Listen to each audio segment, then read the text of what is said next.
Hola, ¿qué tal amigos? ¿Cómo están? Muy buenas noches. Yo soy Esdras Chabot y esto es Dinero y Poder.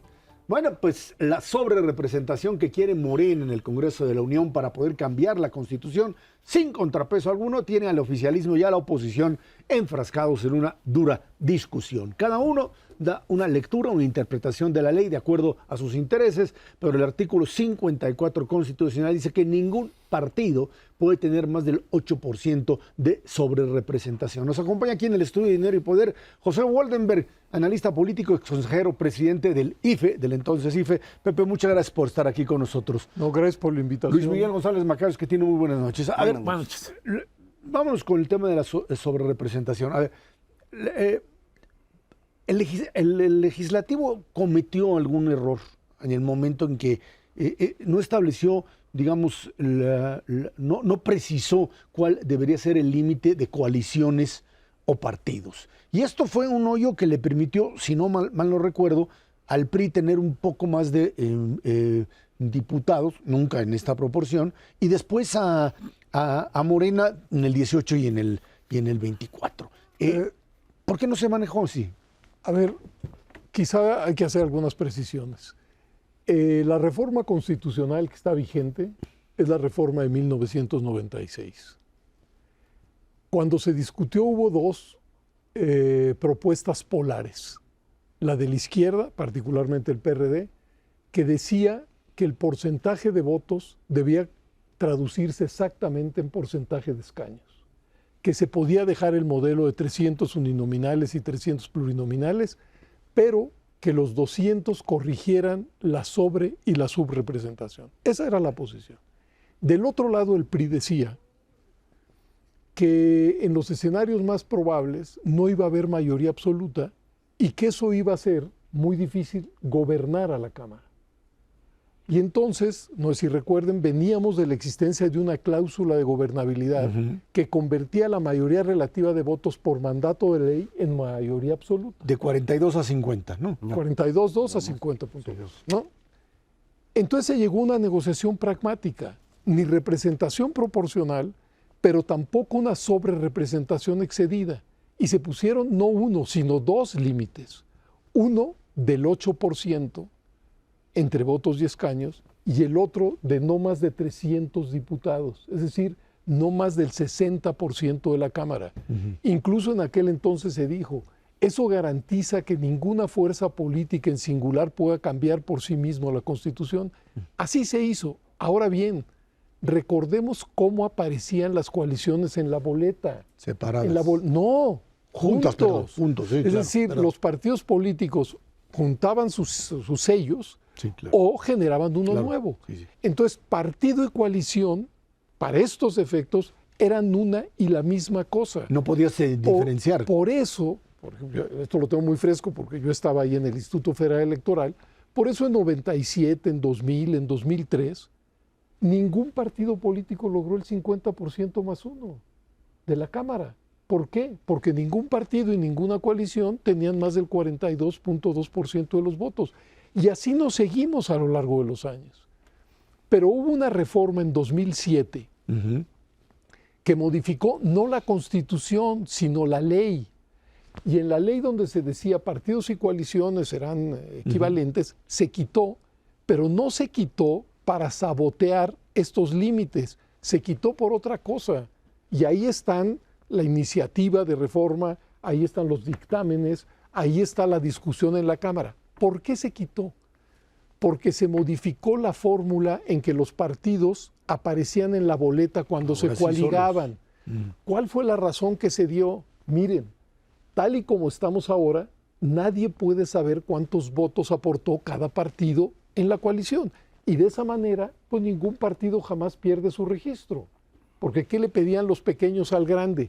Pues garantízame la votación necesaria para refrendar mi registro. Entonces se dijo, no, las coaliciones claro que valen, pero cada uno va a aparecer en su boleta, en su espacio en la boleta. Y hemos tenido, pues, digamos, resultados de esa reforma. Incluso en el 2018, una coalición ganadora, en donde participó el PES perdió su registro porque no aportó más del 3% de los votos. O sea, pero para eso se hizo y por eso se quitó de la ley, no para dinamitar los límites a la representación. Yo por eso he dicho, ojalá los consejeros y ojalá los magistrados del tribunal pues vayan a la fuente de ese cambio legislativo y no encontrarán una frase, insisto, ni en la iniciativa, ni en el dictamen, ni en el debate, es más, ni en la prensa de aquellos días, que diga que a partir de esa reforma lo que se vale es una sobrerepresentación como la que hoy se pretende. Ahora, perdón, nada más, en función de esto, uno pensaría que el hecho de que hayan violado la ley o hayan manejado esta interpretación que hoy Morena ha hecho, porque lo hicieron en 2012, 2018, 2009 creo que también fue una de las que se habían pasado, uno pensaría que como que era un acuerdo interpartidario de que, bueno, pues se podían pasar diputados de un partido a otro y con eso obtener, porque nunca el tribunal los echó para atrás. A ver, lo que sucedió luego, y no, hasta donde yo recuerdo no de manera tan lejana, realmente esto empezó a pasar en 2015, 15, con una alianza entre el PRI y el Partido Verde, en donde el PRI realmente postuló candidatos propios como si fueran del Partido Verde. ¿Qué le permitía? Que al tener menos diputados uninominales, pues podía tener más diputados plurinominales. Pero hasta donde yo recuerdo, en aquel entonces se excedieron por 7, 8 o 9 diputados. Era una jugada tramposa que violaba el espíritu de la ley, pero en esa magnitud. En 2018 lo volvimos a ver y en 2021. Es decir, incluso militantes destacados de Morena aparecían como si fueran del PT. Todos lo vimos. Y claro, eso significa que a la hora del reparto plurinominal le pueden tocar más. Creo que el asunto explotó hoy por la magnitud de la sobrerepresentación. Es decir, estamos prácticamente hablando de una sobrerepresentación de 20% que acaba desfigurando pues, la voluntad popular que se planteó en las urnas. ¿A qué me refiero?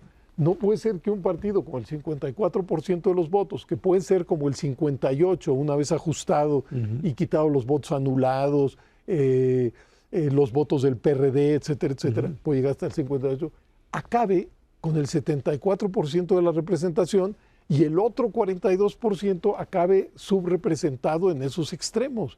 Entonces, creo que todos los elementos están dados pues para que el Instituto Federal Electoral, en particular su Consejo General y el Tribunal Electoral, pues haciendo una lectura integral de la Constitución y la ley, pues no permitan que un principio básico de la democracia, que es que las diferentes fuerzas políticas estén más o menos representadas en la proporción de sus votos, sea pues, dinamitado, ¿no?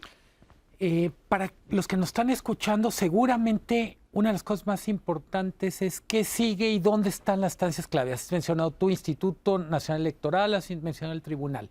¿Cuáles son los plazos y qué expectativas tienes de lo que pueda surgir de estas dos entidades? Bueno, yo leí, esa es mi fuente, que para el día 23 de este mes se reúne el Consejo General del Instituto Federal Electoral para asignar los diputados plurinominales. Tiene que hacerlo así porque recordemos que el 1 de septiembre se tiene que instalar el Congreso, o sea, los plazos ya están. Ahora bien, estoy seguro que pase lo que pase en el Consejo General del INE, dado que hay dos partes litigando el tema, esto va a desembocar en el Tribunal Electoral del Poder Judicial de la Federación. Y ellos tendrán la última palabra. Ahora, tenemos un tribunal electoral que no está constituido del todo, o que está deficientemente constituido. Todo el mundo lo sabe. Deberían de ser 7 los magistrados y son 5. ¿Por qué? Porque el Senado de la República, a pesar de que recibió las ternas por parte de la Corte, pues actuó de manera negligente de manera intencionada. Quiso dejar el tribunal de esa manera. Pero bueno, esos magistrados tendrán que resolver en última instancia. Y todos sabemos que sus resoluciones son definitivas e inatacables. Lo que ellos digan, eso será la ley. Y así quedará. Al respecto, Pepe, perdón por decirlo así, pero creo que las instituciones electorales no están en su mejor momento, digámoslo de esa manera. El mismo Instituto Nacional Electoral a su interior tiene un grave conflicto entre dos grupos de consejeros que incluso pues afectó la operación de la elección, no fue tan eficiente como en elecciones anteriores. Y en el tribunal, como tú has dicho, pues es un tribunal incompleto, en donde también hay dos bloques y que acaba de emitir la constancia de mayoría de la presidenta sin haber hecho una evaluación mínimamente responsable, diría yo, de lo que fue el proceso electoral. No quiero decir que debían haber anulado la elección, pero sí creo que debían haber considerado pues la multiplicidad de reclamos que hubo. Viendo esto, Pepe, ¿tú tienes realmente confianza en que las cosas vayan por buen camino o se nos va a imponer de golpe una super mayoría que en los hechos anula la democracia en México? Bueno, no quisiera especular en este terreno. Yo quisiera pensar, y subrayo, quisiera pensar que la responsabilidad que tienen consejeros y magistrados es tal que son conscientes de lo que se juega en el país y que son conscientes de las derivaciones que tendría, digamos, una lectura, yo digo, sesgada de las normas constitucionales, que espero que hagan esta lectura, digamos, integral. ¿Por qué? Porque pues ya tenemos una larga tradición en nuestro país. Es decir, no estamos entrando a estos temas por primera vez. Y pues si alguien tiene esa historia documentada, pues es precisamente el Instituto Nacional Electoral, antes IFE, y el Tribunal Electoral del Poder Judicial de la Federación. Entonces me gustaría pensar pues que tanto en el Consejo General como en la Sala Superior del Tribunal, al final habrá una lectura, pues, y vuelvo a decir, integral, completa, abarcadora de las normas constitucionales y legales. Ahora, muy poco habrá de vivir el que no sepa cuál es el desenlace de esto. Digo. Si le tuvieras que decir a alguien que nos está viendo, escuchando, ¿qué elementos necesita? Decir, no se confunda, parece que hay mucha información, pero en realidad son pocos puntos relevantes. ¿Con qué te quedarías? Pues yo me quedaría con el texto de la Constitución, del artículo 54.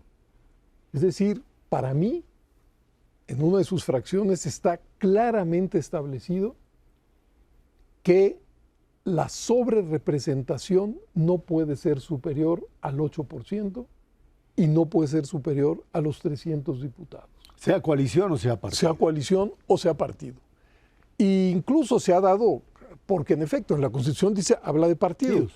Pero ya, digamos, muy destacados juristas, estoy pensando en el doctor Diego Valadez, que fue integrante de la Corte, director del Instituto de Investigaciones Jurídicas, estoy pensando en Jesús Orozco, que fue magistrado del Tribunal Electoral, estoy pensando en Jorge Alcocer, que dirigió la revista pues, más importante en materia electoral. Todos ellos han dicho, bueno, si lo leen literal, esa fracción, tienen que leer también literalmente la fracción primera de ese mismo artículo donde dice que los partidos políticos, para beneficiarse del reparto plurinominal, necesitan por lo menos registrar 200 candidatos uninominales. ¿Y quién registró los candidatos? Las coaliciones. Y creo que el INE hizo bien en registrarlos, a esas coaliciones, y presumir que con eso los partidos llenan ese requisito. Es decir, si se hace, por eso digo, si se hace esa lectura integral, pues no hay duda. No hay forma. Pero no puede uno leer en un párrafo literalmente y el otro no. Y el otro no. El otro no. Y finalmente, este hecho en donde parecería ser que incluso esta posibilidad de pasar diputados o candidatos de uno a otro, es digamos, un mecanismo que no debería permitir la ley, porque lo que tú dices es un engaño. A ver, yo lo que creo, a mí me parece que cuando dos o más partidos se coaligan, pues es natural que incluso en algunos distritos los pequeños, uno y otro. Pues digamos, tengan el auxilio de los grandes. Yo creo que eso se podría solucionar de una manera más clara y tajante. Y es ir a la representación proporcional estricta y decir, los partidos y las coaliciones tendrán un porcentaje de diputados idéntico al porcentaje. Entonces, lo que hagan entre ellos los partidos, pues ya no nos importa. Pero en lo que tienes razón es sí, ese mecanismo se ha utilizado pues para desvirtuar, digamos, el espíritu de la Constitución y la ley. Bueno, pues así está. Vamos a esperar la próxima semana a ver qué es lo que finalmente el tribunal plantea. José Waldemar, muchísimas gracias por haber estado. Gracias a ustedes. Un gusto. Vámonos a una pausa. Esto es Dinero y Poder.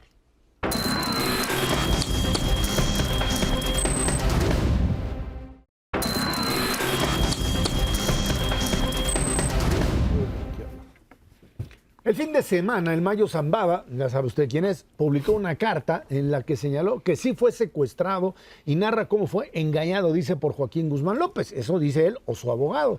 Explicó que iría a una reunión para resolver las diferencias entre el gobernador Rubén Rocha Moya y el exrector de la Universidad Autónoma de Sinaloa y diputado electo Héctor Cuen, asesinado ese mismo día. El Mayo dijo que en el lugar de la reunión fue asesinado Cuen, cosa que es contradictoria con lo anterior, hecho que desmintió la Fiscalía Estatal con un video del supuesto homicidio y que sucedió en una gasolinera donde pues simplemente no se ve ni a quién están pues bajando o disparando o haciendo algo. Pero bueno, a ver, estamos ante una situación sumamente grave por la notoria injerencia del gobierno norteamericano en lo que sería una captura, llamémosla así, ¿sí? Una captura de un par de pues, delincuentes que por X razón han sobrevivido sexenios y que de repente pues, son llevados a los Estados Unidos y en donde el gobierno mexicano no tiene, por lo menos en términos públicos, ningún tipo de información de por qué o cómo se manejó este tipo de evento. Contradicciones entre los distintos grupos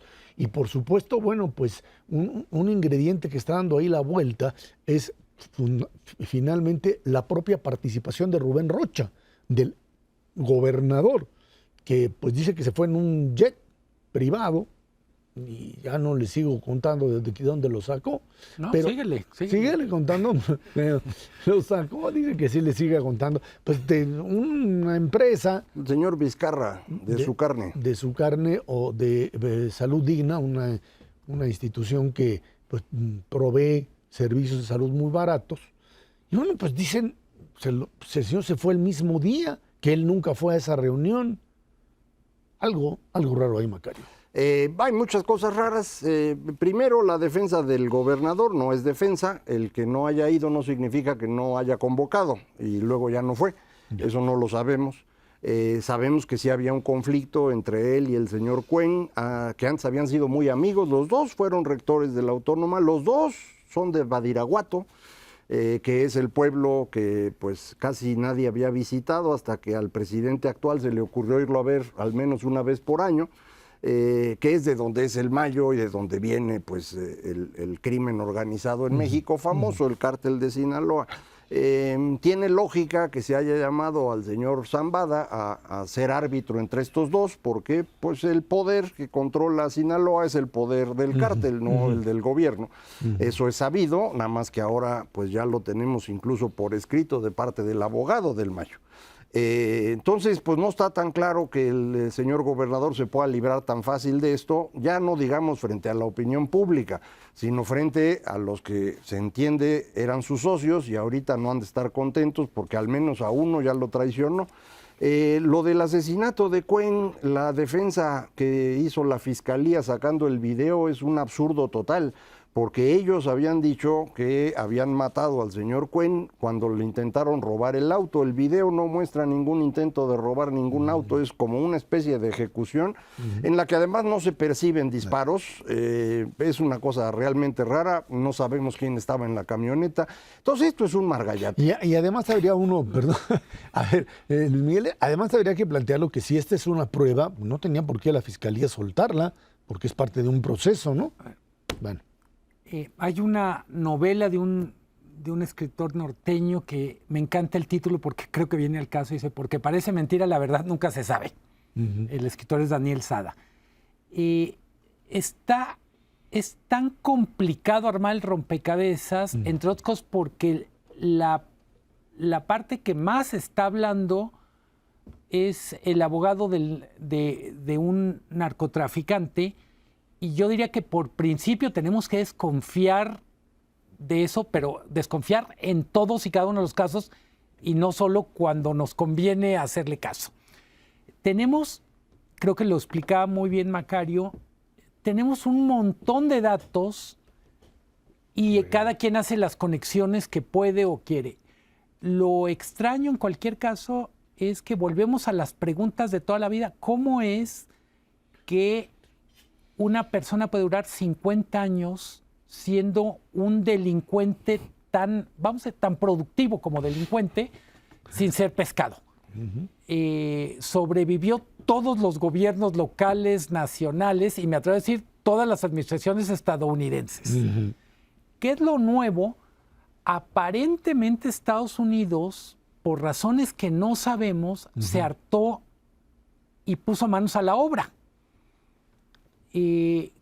Creo que es inverosímil que el gobierno federal no sepa las cosas que dice que no sabe, pero del otro lado nos queda la sensación de que lo mejor de esta telenovela está por venir.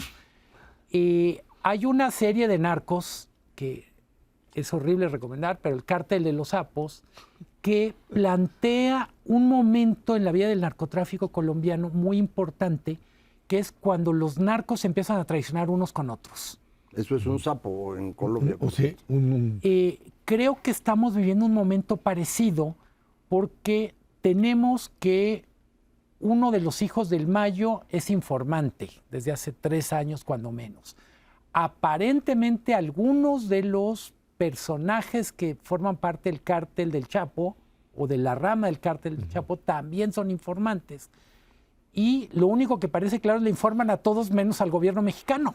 Bueno, pues sí, porque entonces yo diría, tenemos muchísima información y estamos como en estos juegos Montessori donde cada quien amarra la información como le conviene. Pero a ver, el asunto creo que tiene que ver también, sin duda alguna, uno con la relación entre el gobierno de Biden y el propio gobierno mexicano, en donde, pues, por lo pronto hay que recordar que a los agentes a los que se les vincula con esta extracción de delincuentes. Como si fuera una muela, ¿no? Si no fue una fuera extracción, muela, es un sí, secuestro. Es un secuestro, bueno, perdón mi lenguaje. Pero no sabemos cómo llegó allá todavía. Todavía no sabemos cómo. Bueno, quién sabe.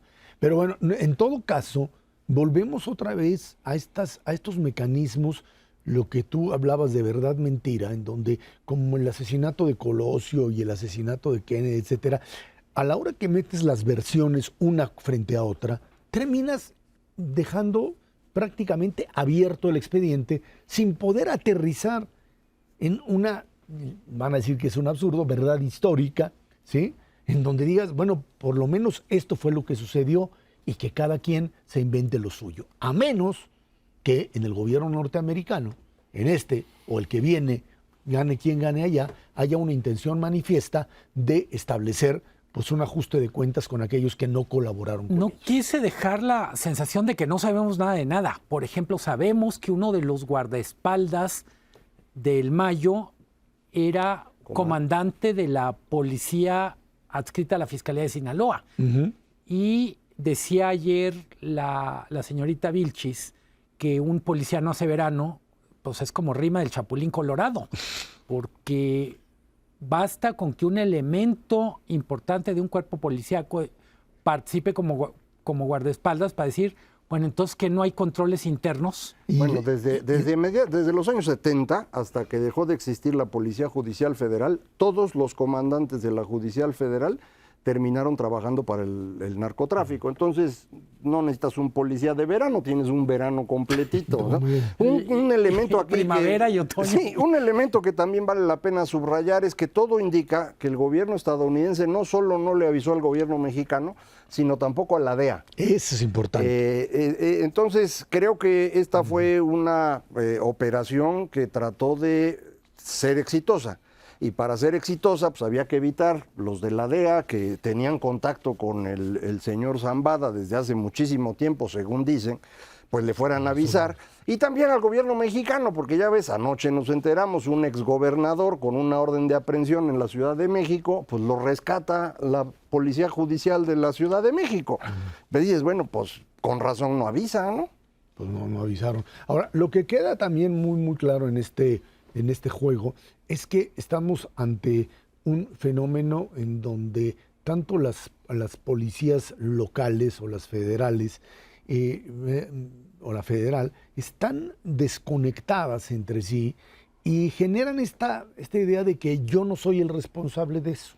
Por ejemplo, el fiscal de Sinaloa decía, bueno, al que se le acusaba específicamente, o se le acusa de, bueno, pues tenía a su comandante al servicio del narco, pues resulta que pues, este señor simple y sencillamente no aparece o no tiene una importancia en todo el proceso, a tal grado que el gobernador dice, pues yo realmente no conozco, yo no sé quién es este cuate, no lo conozco, es un policía, esto es responsabilidad del propio fiscal, un fiscal que simplemente pues ahora tiene que ver qué hace, si le hace caso al gobernador o se escapa.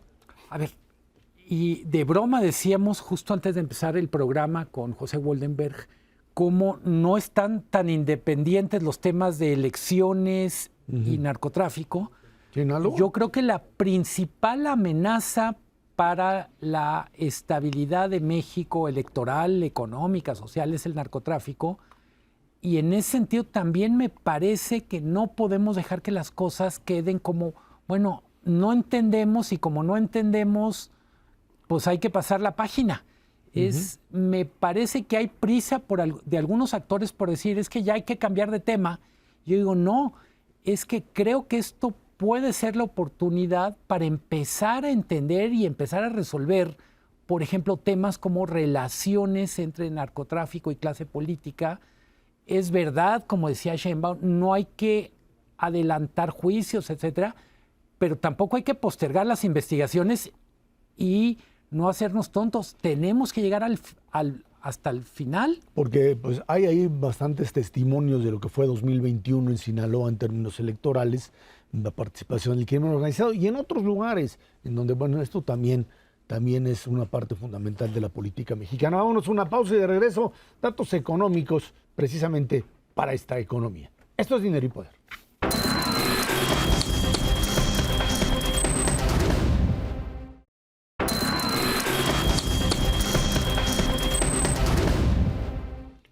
De acuerdo con cifras del INEGI, en julio pasado la confianza del consumidor registró un retroceso de 0.4 puntos respecto al mes inmediato anterior, para ubicarse en 49.6 unidades. El INEGI explica que se debió pues, a una baja en la situación de los bolsillos de los mexicanos por la desaceleración económica y, por supuesto, bueno, pues los riesgos que se persiguen para la segunda mitad del año y, por supuesto, también el repunte de la inflación. Sin embargo, el indicador oportuno de consumo privado, también presentado por el INEGI, prevé un crecimiento a tasa anual para junio de 2024 de 2.8 y para julio 2.3. Están para llorar los datos, alguien diría, me diría Macario, ya en un crecimiento CEPAL, lo traía el economista el otro día en primera plana, 1.9 dice la CEPAL, y si la CEPAL dice 1.9, yo creo que vamos a terminar en 1, si nos va bien. ¿Qué está pasando, Luis Miguel? Creo que el dato de consumo es en este momento más relevante que para entender cómo termina el sexenio y sobre todo nos dice mucho más que una fotografía del momento. En primer lugar, el consumo representa 2/3 del PIB. Hablamos mucho de inversión, etcétera, porque lo que te permite la inversión es aumentar tu capacidad a futuro. Pero el consumo te da cuenta de una buena parte de lo que se mueve del PIB. Si vemos que los consumidores mexicanos no están animados, que el consumo está bajando, que las ventas de las tiendas están bajando, que los créditos de consumo de las tarjetas de crédito están bajando, lo que empieza a tener es uno de los motores de la economía se está apagando. Decía yo, es muy relevante en un contexto en donde crece la incertidumbre respecto a qué va a pasar con la economía de Estados Unidos. Yo no creo que la recesión esté a la vuelta, pero vamos a tener una desaceleración importante de la economía de Estados Unidos y eso significa que los dos principales motores, exportación de Estados Unidos y consumo, pues literalmente están echando un poquito de humo o están tirando aceite. ¿Qué nos dicen los datos de la encuesta del consumo? Todas las preguntas que se le hacen a los consumidores reflejan un deterioro de las expectativas. Creen que su situación personal va a ser peor dentro de 12 meses, creen que la situación del país va a ser peor o menos buena, no están planeando o se reduce el número de personas, familias, que están planeando hacer consumo de bienes duraderos. Entonces yo diría, son los primeros datos de cómo viene el segundo semestre. Ya lo habíamos comentado, en un año electoral típicamente el primer semestre es muy bueno porque por razones electorales el gasto público se adelanta y el segundo semestre normalmente es el semestre más complicado. Mencionabas el dato de la CEPAL. CEPAL lo tenía en 2.5, estaba junto con Hacienda en la parte más alta del optimismo. Y para abajo. Sigue siendo optimista a raíz de todos los ajustes. Banco Base trae 1.3. Yo creo que va a estar abajo de 1.5, pero todavía no sabemos qué tan abajo. Para todo este año, y falta el año próximo, que todos están esperando que sea todavía un poco menor. Yo creo, lo hemos comentado aquí en otras ocasiones, que lo que vivimos fue una burbuja de ingresos ficticia con el objetivo de ganar la elección. Para eso era. Ya lo lograron, funcionó perfectamente, pero pues se acaba el dinero, tampoco es magia, ¿no? En algún momento se tiene que acabar y esto es lo que estamos viendo en el consumo. Es decir, tú decías 2.4 y 2.3 y pues es crecimiento, sí, pero es que crecía al 4,5 o al 5%. Ya bajarte de esta manera, pues significa que se está desacelerando. Y se desacelera más, como acaba de explicar Luis Miguel, en los gastos de cosas caras. Desde comprar casa o tener la idea de poder hacerle mejoras a la casa, hasta los electrodomésticos, todo eso se viene abajo. Hoy salen datos de manufacturas, por ejemplo. Ahí en manufacturas habíamos tenido un gran incremento de ingresos de los trabajadores, ya se frenó y están cayendo los empleos. Es decir, el fenómeno que, insisto, pues no podía sostenerse. Si tú estás forzando a un incremento salarial a las empresas, pues ellos van a tener que ajustar con el número de trabajadores, porque pues ¿de dónde? Entonces eso es lo que creo yo que estamos viendo en este momento. No veo algún indicador de la economía mexicana que pudiera uno decir puede mejorar por aquí o por allá. El Banco de México bajó su tasa. Esa es otra parte de la pregunta. Hay una discusión brutal ahora. Sí. La semana pasada, aquí con Ernesto lo manejábamos bajo el principio de que, bueno, pues por un lado es esta idea de que hay que mandar la señal de que esto puede afectar eventualmente una pues, caída económica. Se puede contener con una baja de la tasa de interés, pero por otro lado dicen, es que la inflación está muy fuerte, aunque sea el hecho de que la subyacente sigue bajando, pero sigue estando muy alta. Y ahí las discusiones están a todo lo que da y por lo pronto pues no se ve como que la decisión del Banco de México fue muy ortodoxa, Luis Miguel. No está en el vector de ortodoxia o heterodoxia. Creo que es un error. Y no es un error porque sea heterodoxo. Es más o menos, para ponerlo en términos de una metáfora de vida cotidiana, se te ocurre ir a dejar el paraguas en tu casa justo cuando empezaron a caer las primeras gotas. Tú puedes decir, oye, es que qué incómodo es ir cargando el paraguas. No, es que me gusta que me llueva, ¿no? Sí. Y en realidad me gusta resfriarme justo cuando empieza la temporada de lluvias. ¿Cuál es el problema además con la baja de tasa de interés? La mitad de la población de México no toma crédito, de tal manera que el impacto vamos a decir, sistémico o total de una baja de tasas, es muy pobre cuando se trata de reactivar la economía. Y por otra parte, pues bajar un cuartito de punto, pues no es que digas la economía va a sentir una inyección como las que les ponen a los futbolistas antes de la final. Pero a ver, esto tendría que haber afectado eventualmente el tipo de cambio, porque uno diría, bueno, pues si le bajas la tasa, ya el dinero mexicano, el peso mexicano, pues ya no es tan atractivo. Se dieron movimientos bastante bruscos por distintas razones, pero me parece, ustedes me dirán si estoy en lo correcto o no, No. me parece, no, ya sé que va a decir Macario que no, pero bueno, primero aquí lo dirijo yo y se aguanta. Que la parte central de toda esta discusión tiene que ver con las expectativas a futuro. Y es, a ver, ¿qué pasa en septiembre? ¿Hay reforma judicial? ¿No hay reforma judicial? ¿Qué pasa con el reacomodo de un modelo de gobierno, Macario? Sí, yo creo que tienes razón. muchas Tienes gracias, toda ya. la razón. El ajuste del tipo de cambio no ocurre porque ya había ocurrido. Es decir, la semana anterior habíamos tenido el gran ajuste en los mercados, en particular en Japón. Todo el mundo piensa que las cosas ya están tranquilas, incluso hoy había pues mucha exuberancia en los Estados Unidos por el dato de las ventas al menudeo. Yo creo que están equivocados, pero pues es la emoción que dan un dato bueno cuando ninguno te sale así.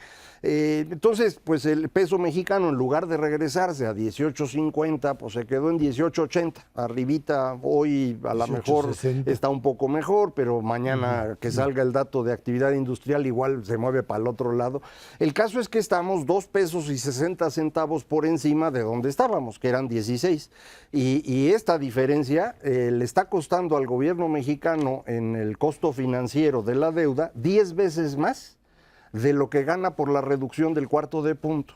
Entonces, el argumento que había de que el Banco de México bajaba la tasa para ayudarle al gobierno, igual y sí, esa era su idea, pero no ayudan mucho porque el efecto del tipo de cambio es mucho mayor. Y ahorita el tipo de cambio no veo cómo puede regresarse mucho más allá de los 18.60 que alcanzó a tocar hoy.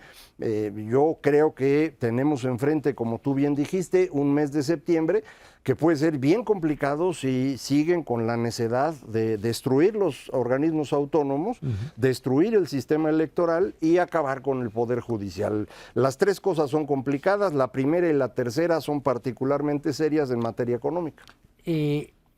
Suponiendo que septiembre se pudiera sortear, viene todavía la elección de Estados Unidos en noviembre. Entonces, yo diría, lo que uno espera del Banco de México en momentos complicados es que sea súper conservador.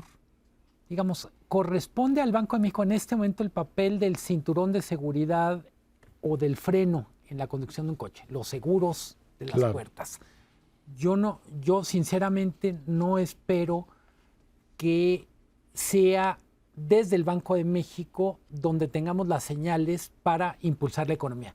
Si quieren impulsar la economía, hay una receta que es muy fácil de decir, pero muy complicada de cumplir, y es den certidumbre jurídica. No, es que me parece que pensar que un cuarto de punto hace la diferencia para detonar la economía es pues literalmente ir con el homeópata cuando lo que necesitas es un trasplante de riñón. Así es, ya otro de tus ejemplos, pero lo que creo que es muy válido en este sentido es el enojo de aquellos que dentro de la Junta de Gobierno lo expresaron, ¿no? O sea, lo de Jonathan Heath. Sí, eso está bien complicado. Muy complicado, o sea, que el que vota en contra, ok, puede argumentar que vota por tales o cuales, pero salir públicamente a decir... Es una muy buena entrevista en el Universal. Sí, cuando él dice... Es una buena entrevista, pero a mí me parece un mal comportamiento de parte de Jonathan porque pues se supone que los que trabajan al interior de la Junta de Gobierno del Banco Central no hablan. No hablan porque causan mucho desorden. Entonces, pero Jonathan lo ha hecho varias veces, algún día hasta se enojó conmigo, luego lo resolvimos, porque le he criticado que pues si ya aceptaste estar ahí en la Junta de Gobierno, pues quédate calladito, mano. Y cuando la pierdes, pues la pierdes y asumes que puedes tener tus argumentos, en las minutas aparece, pero bueno. Es un buen argumento para la opinión pública, un problema para la institucionalidad. Vámonos a una pausa y de regreso pues platicamos con usted pues el tema del PRI, que está grave. Esto es Dinero y Poder.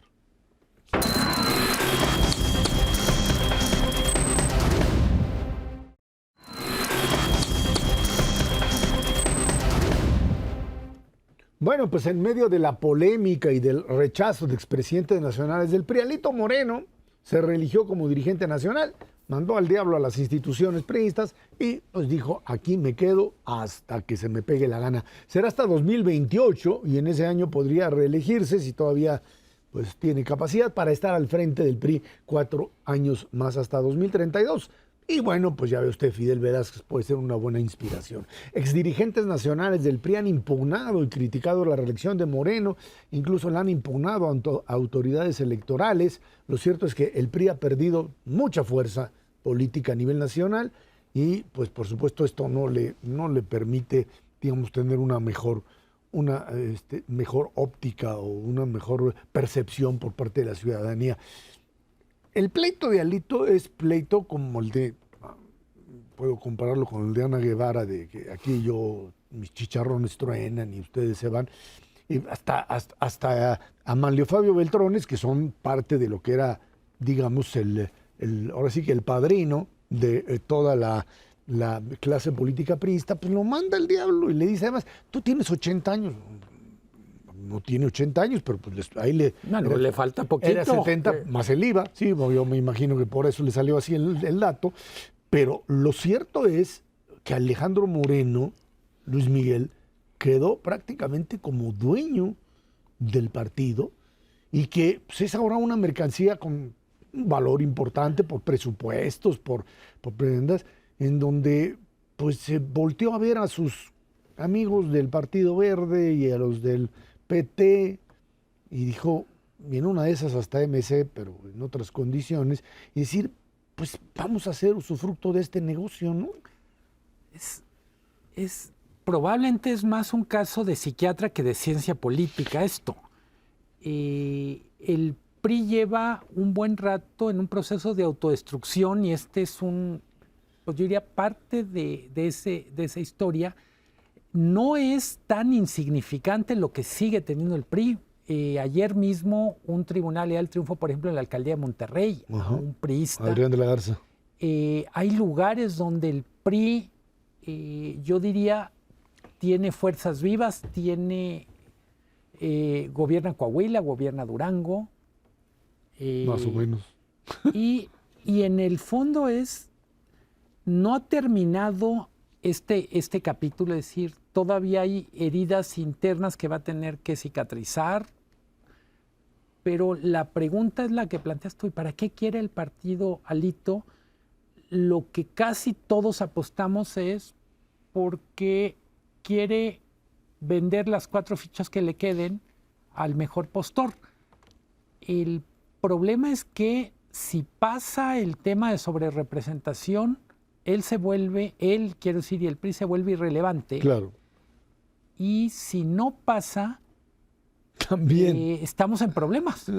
No, porque yo te diría, si les faltan en senadores, 2 senadores, va a haber cola, si no es que ya la hay, para decir yo le entro. A mí me parece que no tienen salida. Y en diputados, pues si se la dan, no tendría prácticamente nada.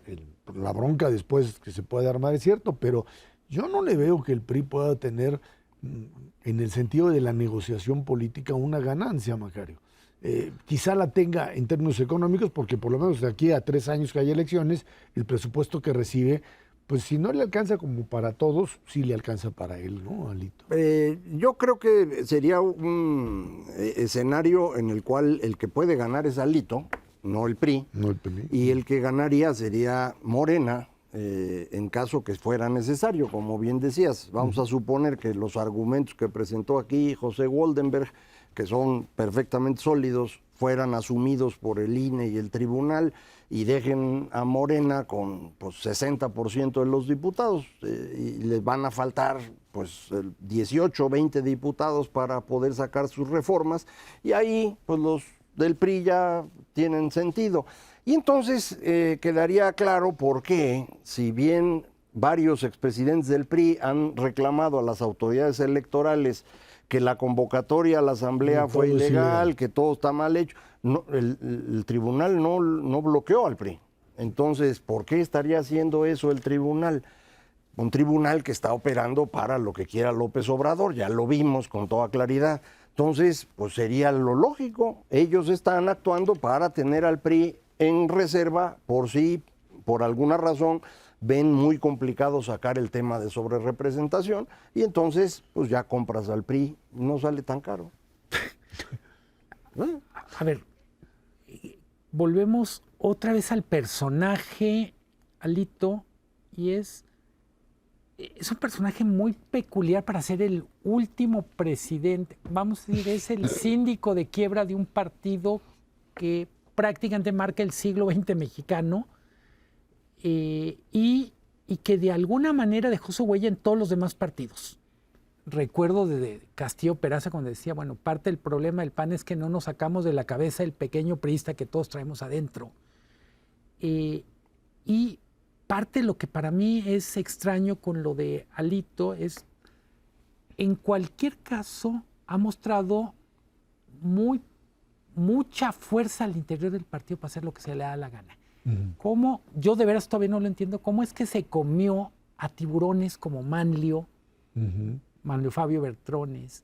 O sea, al final hay algo que no se puede ver desde afuera, pero salió muy bravo para las batallas de callejón. Y bueno, se quedó básicamente con el control de algo chiquito, pero de gente que le ha sido total y absolutamente leal. Pedazos a políticos que uno supondría que tendrían la capacidad de en un mano a mano lo hubieran podido.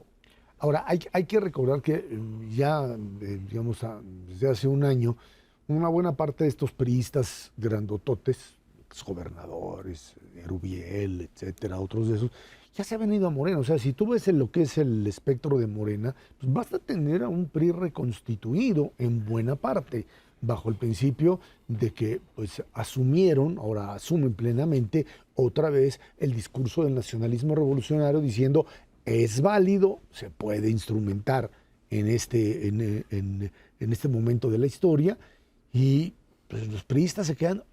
¿Ahora qué hacen? O sea, ¿qué propone? ¿Qué venden? ¿Qué le dicen a la ciudadanía? Yo creo que no tienen nada que venderle. Sí, decía hace un momento Luis Miguel, el PRI marca el siglo XX mexicano y se proyecta en las demás fuerzas políticas y en la ciudadanía misma, ¿no? En la cultura mexicana. Morena es la reconstitución de eso, pues en una versión pues, deprimida, digámoslo así, es una especie de PRI caótico y lumpen, eso es lo que es Morena.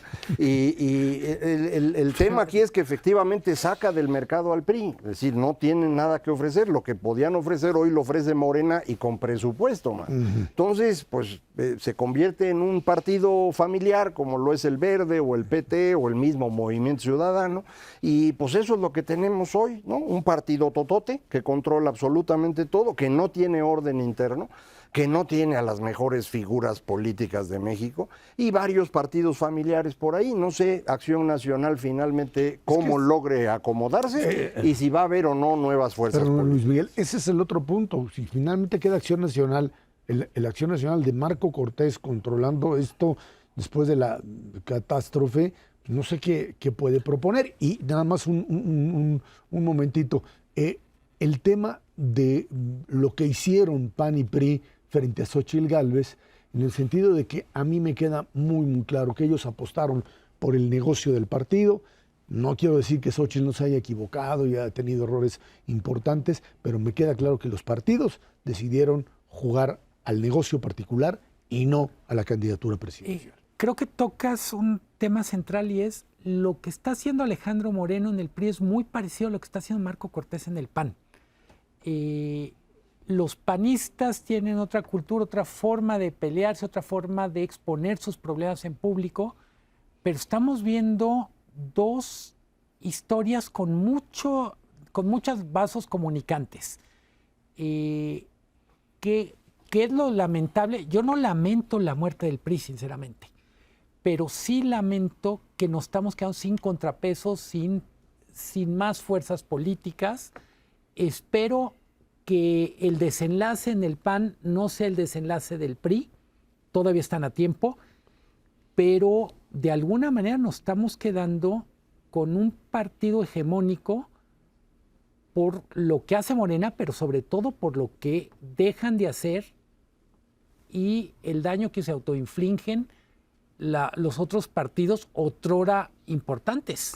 Y si recordamos cómo quedó la elección en términos del Congreso, 55-45 más o menos, eso significa que 45% de los mexicanos ya no tiene un mecanismo de comunicación política, de coordinación, y el otro 55, el que ganó, no sabemos cuántos se queden ahí, cuántos se vayan yendo conforme esta burbuja de ingresos que comentaba yo se va acabando. Entonces, ¿cómo van a administrar si hay un conflicto en los próximos meses desde el poder? Sí, que tiene que ver, hay que recordar, cuando hay críticas a nuestro sistema político y a la partidocracia, que es, hay muchos mecanismos para participar en política, pero si uno quiere votar o ser votado, pasas por los partidos. Bueno, pues ahí está Luis Miguel González Macarios, que tiene muchas gracias. Gracias a usted que nos ve y nos escucha aquí todos los jueves 10 de la noche en el 11 Dinero y Poder. De nuevo, muchísimas gracias y muy buenas noches.